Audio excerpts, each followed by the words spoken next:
el aula virtual habrán visto que les ha llegado un mensaje ahí en el grupo. La sumamos a Caro, que es una de las coordinadoras pedagógicas de la Universidad Villa María, y ahí en el grupo puso algunas especificaciones en función de algunas consultas que habíamos tenido, de cómo entrar, de cómo trabajar con el foro y cuáles son las preguntas que hay que responder ya del primer módulo para no atrasarnos. Hoy estamos cerrando el segundo módulo, por lo cual a partir de ahora van a estar las del segundo módulo. Así que no se retrasen en responder las del primero. Boicot del... Bueno, eso por un lado.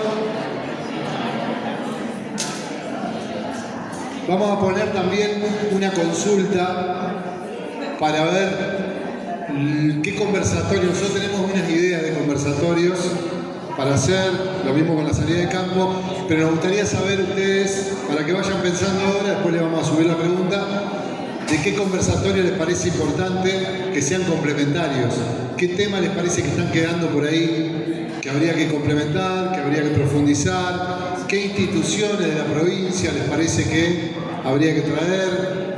Doy ejemplos que se están haciendo en otros lugares, como Colegio de Arquitectos, el APRI, áreas naturales protegidas.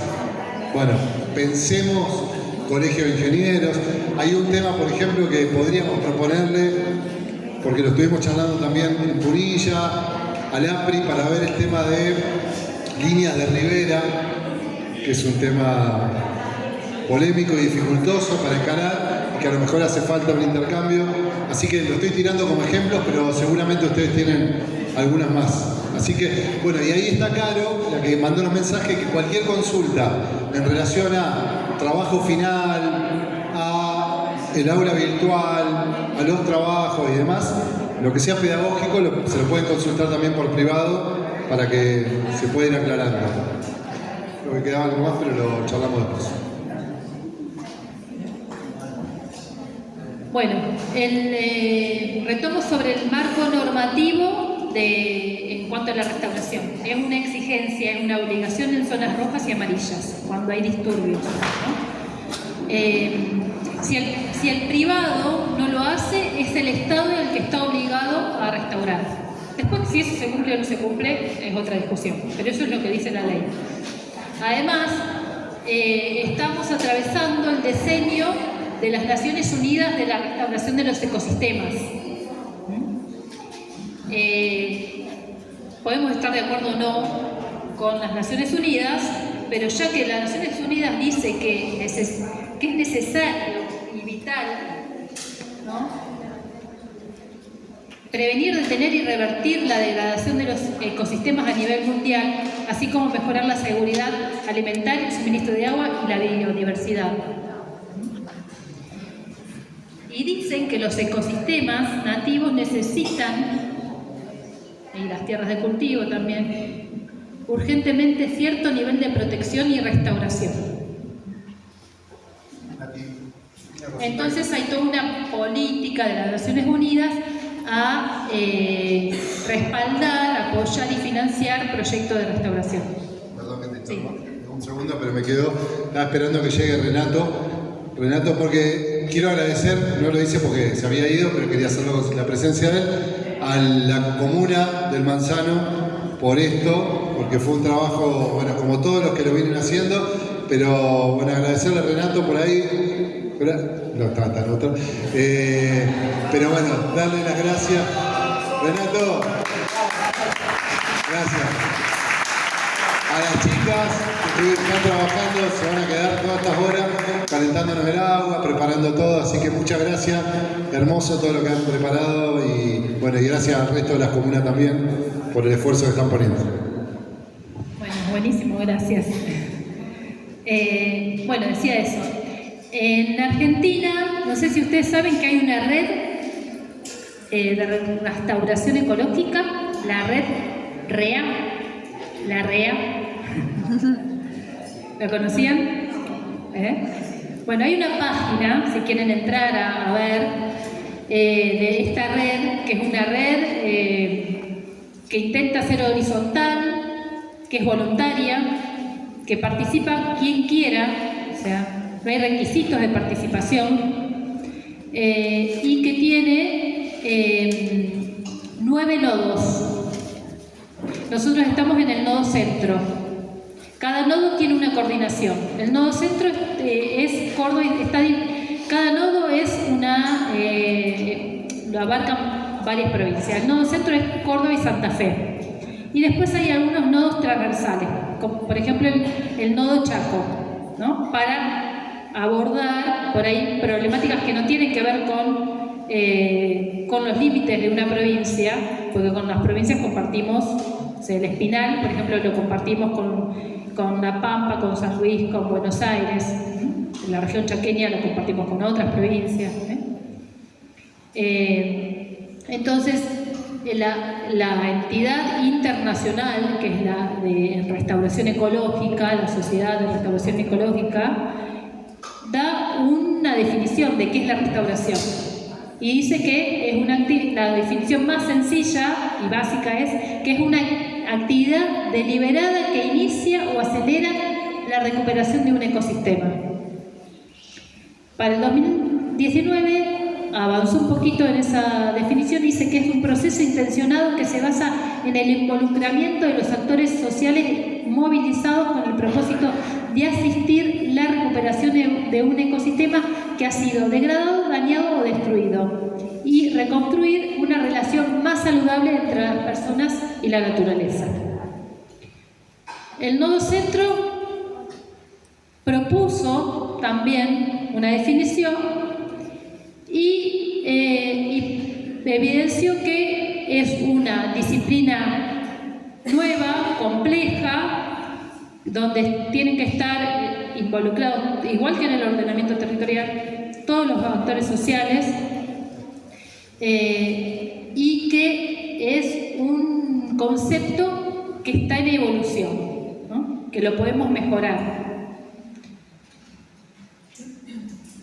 Ahí está el correo si quieren contactarse, si quieren ser parte, si quieren recibir información, si quieren participar solo recibiendo información, si quieren participar recibiendo capacitaciones, si quieren participar en la coordinación, en la toma de decisiones, en las propuestas.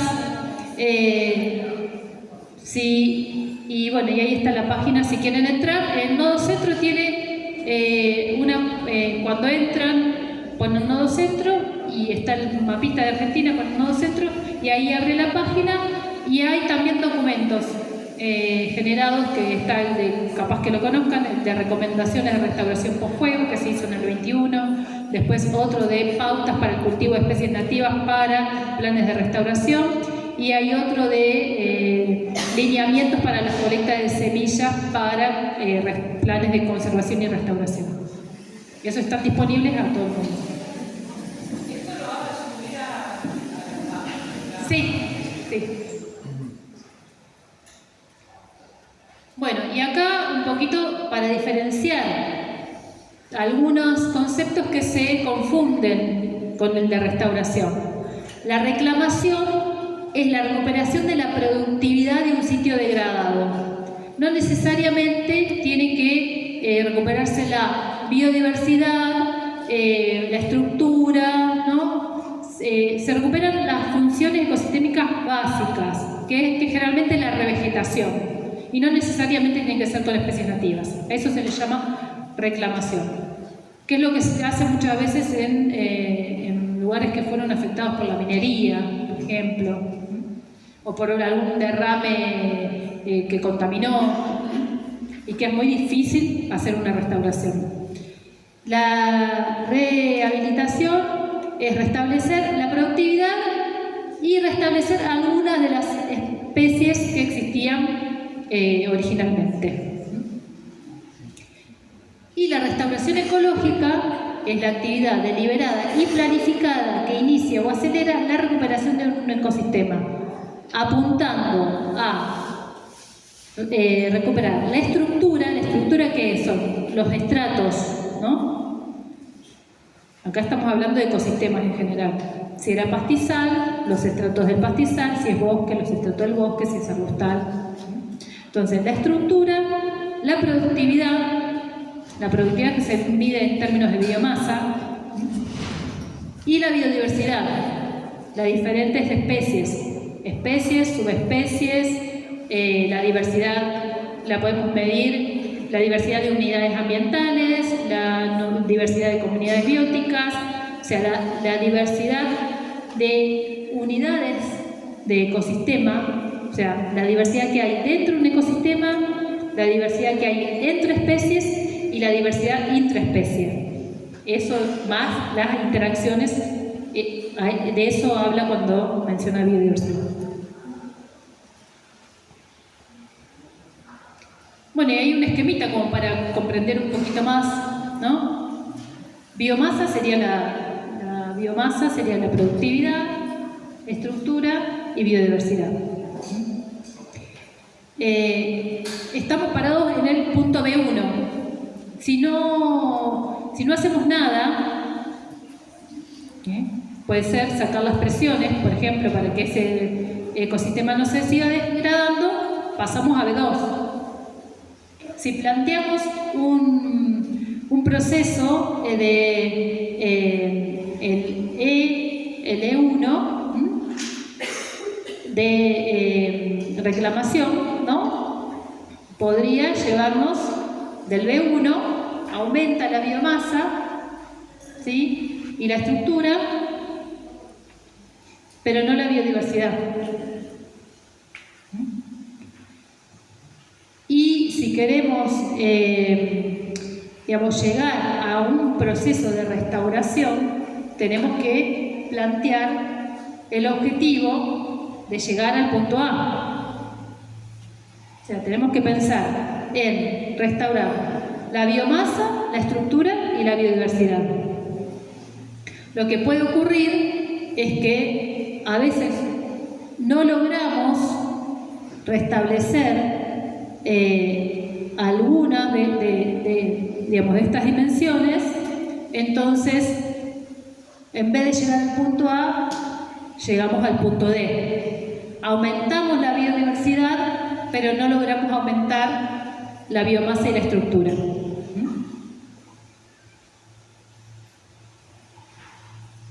A veces planteamos el punto A, pero la naturaleza solo nos permite llegar al punto F, o sea, no podemos avanzar en biodiversidad. No se recupera la biodiversidad original. Entonces, ahí, cuando no se recupera la biodiversidad, hay que plantear otras estrategias. Pero más difícil es llegar al punto D, ¿no? Porque es medio difícil que si no hay biodiversidad, no hay que haya sin la recuperación de A, de que se dé solo. No, D es cuando aumenta la biodiversidad, se van apareciendo nuevas especies, pero no hay estratos, no hay nuevos estratos, hay más especies, siempre en el mismo estrato y siempre la misma biomasa. Puede suceder. Un pastizal de altura. Sí, puede suceder, o en bosques que muy antropizados, que se convirtieron en pastizales y que, digamos, se convierten en pastizales, aumenta la biodiversidad, pero no recupera la estructura ni la biomasa. Bueno, acá un ejemplo de restauración natural, ¿no? Si no hubiera presiones, después de un incendio, se recupera el estrato herbáceo, se va recuperando el estrato arbustivo hasta, ¿no?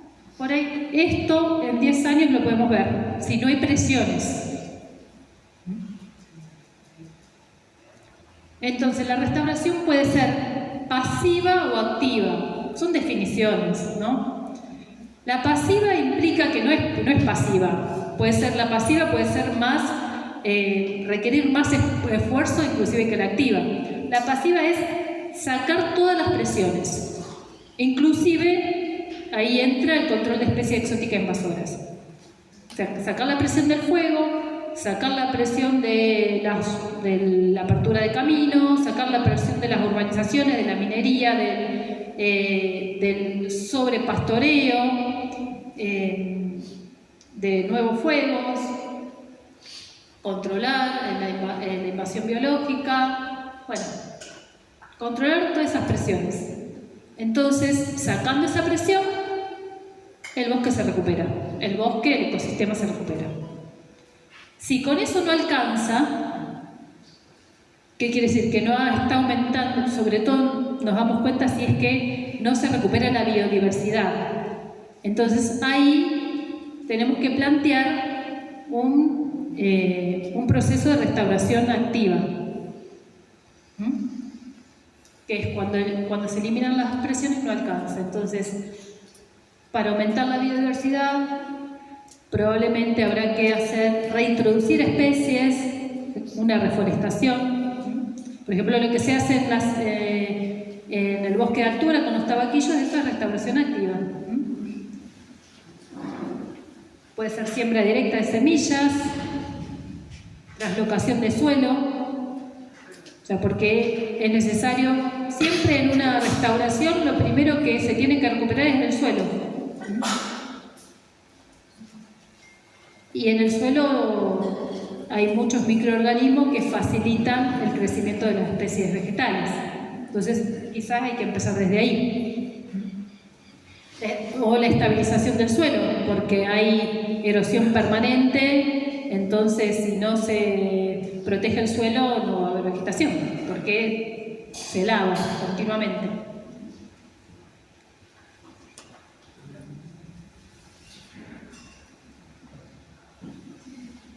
Bueno, y para un plan de restauración siempre va a ser necesario tener un ecosistema de referencia, o sea, hacia dónde queremos ir. Entonces tenemos que tener como un ejemplo dentro de nuestro territorio de cómo ha sido el paisaje original, o lo más parecido. O sea, tenemos un espacio, ya tenemos determinado las zonas en buen estado de conservación y las zonas que están en mal estado de conservación y que necesitan restauración. Entonces tengo que buscar dentro del territorio algo similar. Por ejemplo, la misma exposición solar, el mismo relieve, el mismo tipo de suelo, la misma pendiente, la misma vías de escurrimiento. Bueno, situaciones similares en un ecosistema en buen estado de conservación. Entonces lo tomo como referencia y digo, a eso quiero llegar. A ver, y tengo que hacer un relevamiento de vegetación, sobre todo de comunidades bióticas, para decir, bueno, estas son las especies que deberían recuperarse en el proceso de restauración. Entonces saco todas las presiones y observo si se está recuperando, si está yendo en ese camino. Y en ese proceso de registrar, si no hay presiones, que siempre las hay, por eso los ecosistemas no se recuperan, pero a veces se recuperan más lento, entonces lo que quiero hacer es acelerar el proceso de restauración. Entonces lo único que tengo que hacer es observar. Después de un incendio, por ejemplo, lo que se recomienda es observar aunque sea 2 años para tomar decisiones, porque si no puedo estar tomando decisiones equivocadas, porque no sé hacia dónde está yendo ese ecosistema.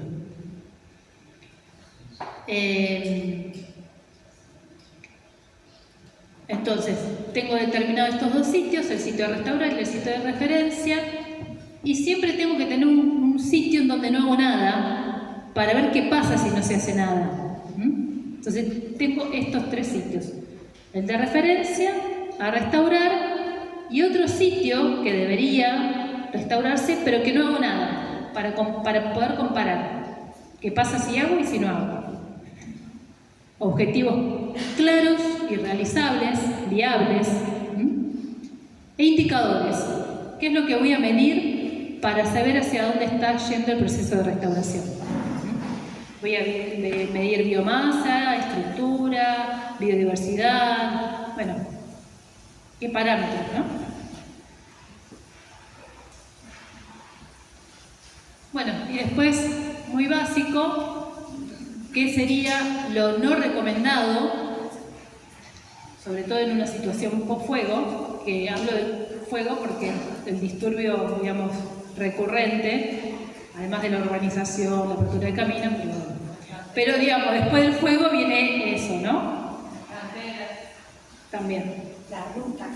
Claro. Digo, pero después del fuego, lo que estamos viendo o lo que estamos viviendo es que el fuego es una herramienta. Como los desmontes están prohibidos, están usando el fuego para bajar la biomasa, porque además es mucho más fácil meter la máquina después.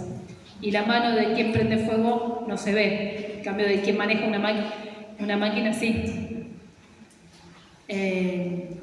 Digo, hasta el gobierno ha asumido de que los fuegos son en su mayoría intencionados. Son todos causados por el hombre y de por las personas. Digo por el hombre porque no me imagino una mujer prendida fuego. Pero... Sí, por una colilla. Por una colilla. Sí, por una chispita de una mujer.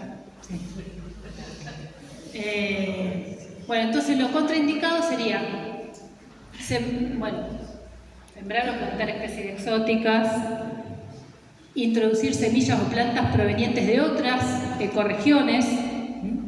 Por ejemplo, plantar algarrobos.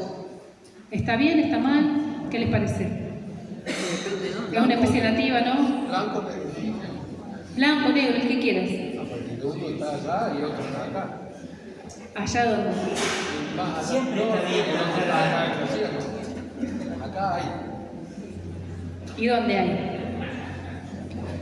Si ustedes observan el micrositio donde crece el algarrobo o la unidad ambiental donde crece el algarrobo siempre va buscando suelos profundos. Entonces lo encontramos en el fondo del valle, digamos, en donde hay suelo profundo. Fíjense, ¿no? El algarrobo blanco siempre está siguiendo los cursos de agua, superficiales o subterráneos. El algarrobo negro se adapta más a condiciones de déficit hídrico. Entonces, si yo quiero plantar algarrobo en un suelo pedregoso, el algarrobo no se va a morir porque es muy resistente, pero no va a generar el porte, digamos, no va a poder desarrollar todo su potencial. Entonces, si yo llevo algarrobo a una quebrada pedregosa, estoy llevando una especie exótica. ¿Sí?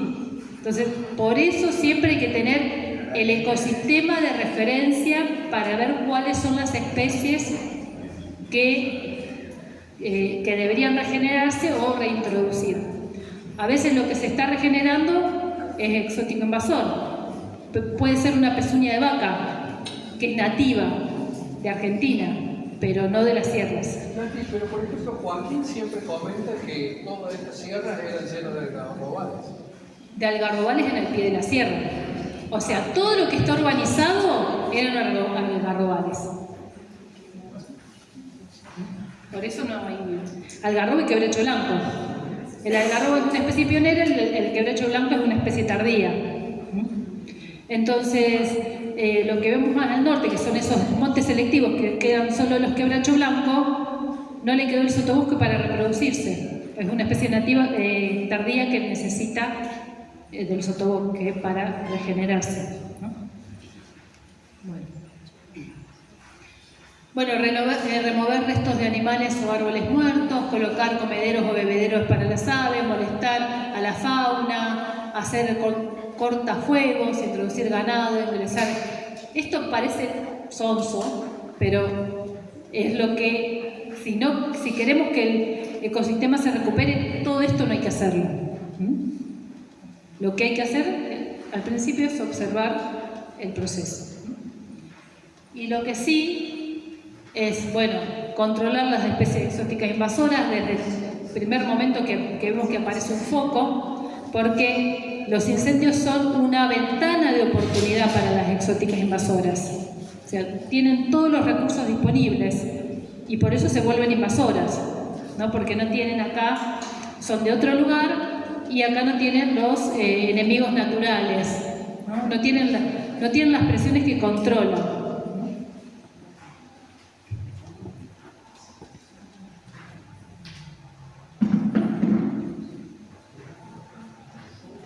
Bueno,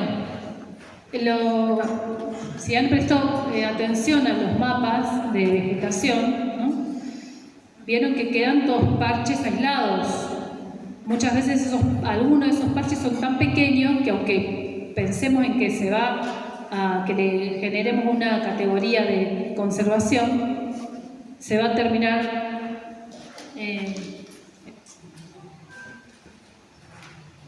degradando porque es una isla. Entonces ahí es necesario generar corredores biológicos para conectar esos parches. Eso puede ser dentro de un área roja, dentro de un área protegida, dentro de un área que quiero restaurar. Entonces, bueno, acá había un esquema muy sencillo de lo que es un corredor biológico, que son franjas más o menos estrechas que conectan dos áreas de un ecosistema nativo. Ese corredor biológico puede ser un río, puede ser una banquina, un camino, ¿sí?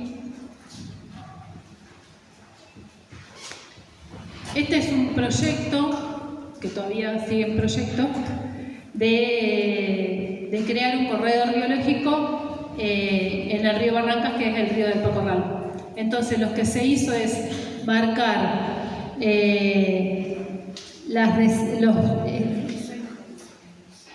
todo esto que está en verde son los parchecitos que están en excelente estado de conservación. Entonces, esos parches que están en excelente estado de conservación, que se unan a través de corredores, restaurando la ribera y los parches que están con algún grado de invasión biológica. O generando urbanizaciones en esas, evitando las urbanizaciones en esos parches en muy buen estado de conservación y generando urbanizaciones que no degraden más, sino que tiendan a restaurar.